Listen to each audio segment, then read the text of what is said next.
Welcome to Shorty SuperCoach, and for those of you playing along at home who've watched most of these videos, if you've watched the last three, well, I'm still in this line. This is video number 4, Shorty getting the COVID test to go to Brisbane. So, like I said, the very first video I started, I was up on, you can't see because of this, but I was over there, top of the car park. If you've ever been down to Torquay Footy Club, top of the car park, better move up before people start yelling at me.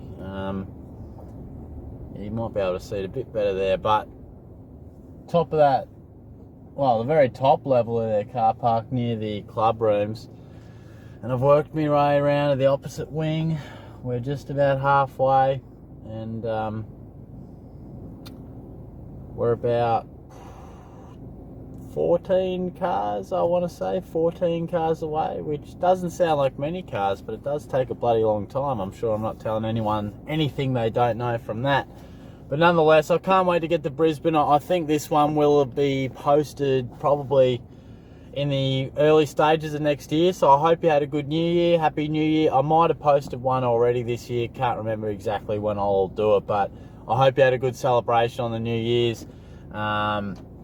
I think Shorty will have. It's probably fair to say I'm not feeling overly well at the moment, or certainly would have been New Year's Day. Bit of recovery there on a Brisbane beach somewhere. But look, let's take a look at the North Melbourne Footy Club today. And if you've been enjoying these videos, hopefully you are. If you're watching on the AFL 360 or SuperCoach, SuperCoach 360 Facebook page, I appreciate you having a bit of a watch on there. But yeah, subscribe away if you like. I'm trying to get to the 3,000 mark. And yeah, once we smash out these club by clubs, I'll be able to sort of, log on with a bit more team picker stuff, or at least some more specific things. So stay with me. We're working through them. We're not far off. But nonetheless, let's get into it. And last, 20 minutes ago I did Melbourne, but probably a couple of days ago in your time I did the Melbourne preview, and it was slim pickings. It was tough to find too much, but North Melbourne, they've got a bit to offer, and they're a club at a totally different end of things. They're rebuilding, they're going to a new generation where the D's, everything had already flourished for them. So who's the lock? It's got to be Jason Horne-Francis, doesn't it? He's going to be a lock. I think he's potentially going to be the most ready-to-go draftees we've seen. It'd be hard to top some of the ones we have, but he'll be right up there with your Walshes and your Rowells, I'm sure. He's been playing SANFL senior footy, and not just playing, he was insanely good in some of the games, particularly that prelim. I think he kicked 4. I could be wrong, but just looks ready to go. And I think he's going to have a massive say. I think he'll be locked in most people's sides. And just a shout out to Aaron Hall and Jack Zeeble. I mean, I don't think we're going to go back to them this year, but weren't they lifesavers last year? Never would have thought that they would be a pairing off half back a couple of years ago, but they were outstanding. And particularly Hall, his numbers are actually a little bit skewed because he had some injury affected games. So his numbers second half of the year were actually insane. So something to have a look at there. But the Breakout Contenders, I've got a few names here, and the one I probably think has the most upside, or probably most selectability, is Taran Thomas. Now, he averaged 84.4, but it's after round 9 that I'm really interested in, and round 9 onwards he averaged 96.5. Just had the 2 blemishes. I think it was a 55 and somewhere in the 60s. Otherwise, it was basically all 90 plus. Very impressive stuff. Finished the year on a high with 139. So I think he's always shown the ability to, every possession he gets is class. It's just been a matter of, can he find more of it? And he started to. Beautiful finisher. He's classy. He's smart. Now, he just has that ability to find a little bit extra time and just use the ball nicely. And that's how we saw him do some of those nice scores late, hit the scoreboard as well. So do you think that we can see a bit more of the back end stuff, or is he still a bit of an inconsistent youngster in a developing team? I personally won't be selecting him, but I think he'd be a guy that I'd love to pick up in draft at some point. I just think our forward lines are stacked. I'm looking at my forward line. I'm already thinking Duncan's there, Taranto's there, Butters is there, Heaney's there, yep, I said it. Even someone like Shea Bolton, I think, is unders. Cornelio's there. There's just a lot going on. So I personally haven't considered guys like Thomas as much, but he might be your cup of tea.